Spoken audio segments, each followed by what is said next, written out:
Hi friends, இன்றைக்கி பார்த்தீங்கன்னா நம்ம ஃபஸ்ட் டைமாக பஸ் ஒன்று ஓட்ட போகிறோம். சும்மா சின்ன பஸ் தான். நம்ம கமர்ஷியல் வண்டி இதுக்கெல்லாம் ஓட்டுறது கூட இது கொஞ்சம் இதாக இருக்குது, டென்ஷனாக. ஏன்னா ஸ்கூல் பிள்ளைங்க ஏறுறதுக்கெல்லாம் கிட்டத்தட்ட 40-50 பிள்ளைங்க இருக்கும். நம்ம சேஃப்டியாக ஏற்றணும், சேஃப்டியாக இறக்கணும். அதனால் கொஞ்சம் நர்வஸாக இருக்குது. வாங்க எப்படி ஃபஸ்ட் டைம் ஓட்டுறோம் எப்படி இருக்குதுன்னு பார்ப்போம். வீடியோ புதுசாக பார்க்குறீங்கன்னா நம்ம சேனல் சப்ஸ்கிரைப் பண்ணிக்கோங்க. வாங்க வீடியோக்குள்ளே போகலாம். ஃபஸ்ட்டு என்னன்னு பார்த்தீங்கன்னா, ஸ்கூல் வண்டி ஓட்டுறவங்களுக்கு இது ரொம்ப முக்கியமானதாக இருக்குது. என்னென்னு கேட்டிங்கன்னா, பொறுமை ரொம்ப அதிகமாக இருக்கணும். ஏன்னா ஸ்கூல் பிள்ளைங்களை பொறுமையாக படிக்கட்டில் ஏறுறது இறங்குறத பார்த்து அதுக்கப்புறம் தான் வண்டி எடுக்க வேண்டியதாக இருக்குது. இது பெரிய பிள்ளைங்கன்னா காலேஜ் பஸ்ஸுனால் ஒன்றும் பிரச்சனை இல்லை. சின்ன பசங்க பார்க்க குட்டி குட்டியாக இருக்காங்க. அம்பட்டையை உள்ளே ஏற்றி போட்டால் பிரேக்கை கூட வேகமாக போட முடியல. லைட்டாக போட்டாலும் அவங்க ஆட்டில் முன்னாடி விழுகுறாங்க. லெஃப்டில் திருப்பினா சடனாக திருப்பினா இங்கிட்டு போய் விழுகுறாங்க.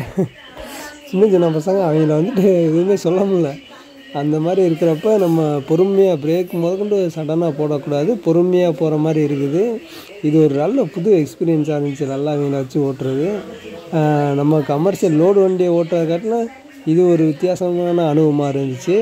இன்னொன்று, நம்ம பொதுமக்கள்கிட்ட என்ன ஒரு ரிக்வஸ்டான இது என்னன்னாக்க, வண்டி வேனுங்கள்லாம் ஒவ்வொரு ஊருக்குள்ளேயும் போகும்போது அவங்கவுங்க பைக்கை அன்னைக்கான நிறையா ஊரில் நிப்பாட்டி போட்டிருந்தாங்க. காலையில் இந்த டீ கடை இது மாதிரி இடத்துல எல்லா இடத்துலையுமே குறுக்க நிப்பாட்டியிருந்தாங்க.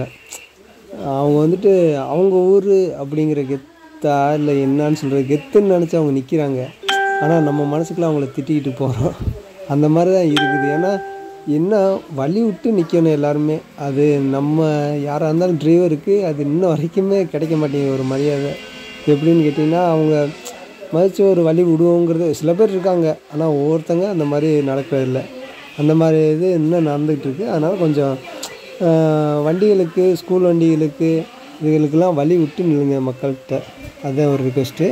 வண்டியை பக்கிட்டு வருவோம். வண்டி பார்த்திங்கன்னா இது BS6 இன்ஜினா அப்படின்னால இந்த டெஃபாயில் ஒன்று வந்தது நம்ம மெயின்டெனன்ஸை கூட்டுறதுக்கு.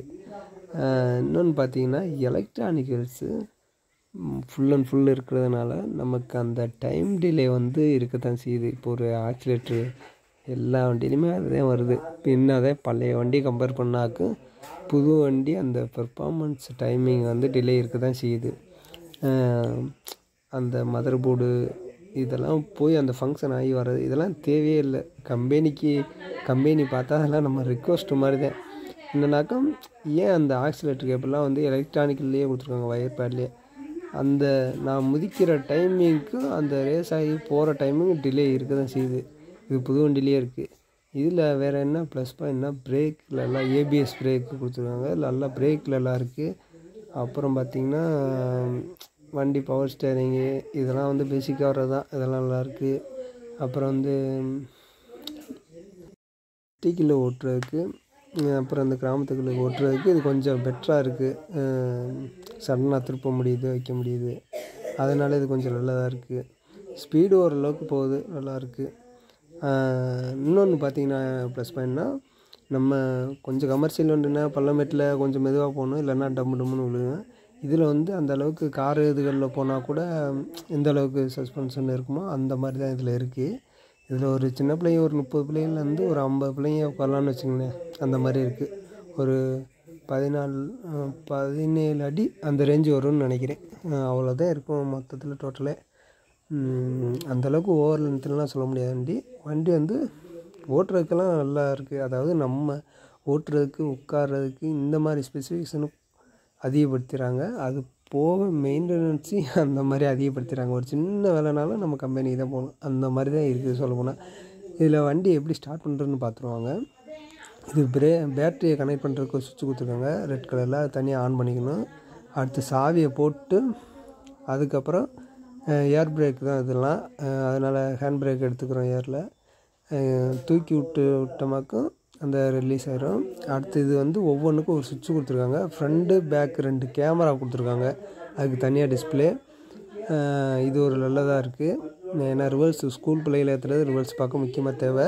அடுத்து ஸ்பீடாமீட்ரு ஒரு டீசலு, அடுத்து RPM, அதோட டெம்பரேச்சரு. இது டிஜிட்டல்லையும் கொடுத்துருக்காங்க, அனலாக்லேயும் கொடுத்துருக்காங்க. சுவிட்ச் வந்து இந்த லைட் சுவிட்சு, ஃபேன் சுவிட்சு இது தான் எல்லாம் கொடுத்துருக்காங்க. அது போக ஒன்று எக்கனாமிக் சுவிட்ச் ஒன்று கொடுத்துருக்காங்க, அது இருக்குது வண்டியில். அது வந்து ஃபியூல் கன்சப்ஷன் பண்ணுறதுக்கு. அது இப்போ எல்லா வண்டியிலையுமே கொடுத்துருக்காங்க. டெஃபாய் சிஸ்டம் வர்றதுனால கொஞ்சம் மெயின்டெனன்ஸ் கூட தான். இன்னொன்று பார்த்தீங்கன்னா மெக்கானிக்கல் ஓரியன்ட்டாக நம்ம ஃபங்க்ஷன் பண்ணுறோம் பார்த்திங்களா, கிளச்சு கியர் கொஞ்சம் டைட்டாக இருக்குது. மற்றபடி கிளச்சு மதிக்கிறதெல்லாம் ஒன்றும் தெரியல. ஸ்டேரிங் திருப்புறதெல்லாம் ஒன்றும் அவ்வளோவா தெரியல, ஸ்மூத்தாக தான் இருக்குது. ஏன்னா பவர் ஸ்டேரிங்னால தான் எல்லாமே ஸ்மூத்தாக தான் இருக்குது. ஓட்டுறதுக்கெலாம் நம்மளுக்கு டிரைவருக்கு பெஸ்ட்டாக இருக்குது. இந்த வண்டி யார் வாங்கலாம்னா ஒரு மீடியம் லெவல் ஸ்கூலில் லெவலில் மெயின்டைன் பண்ணுறவங்க வாங்கலாம். அடுத்து இவங்க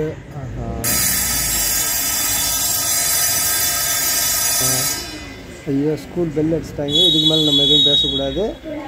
நெக்ஸ்ட் வீடியோவில் பார்க்கலாம்.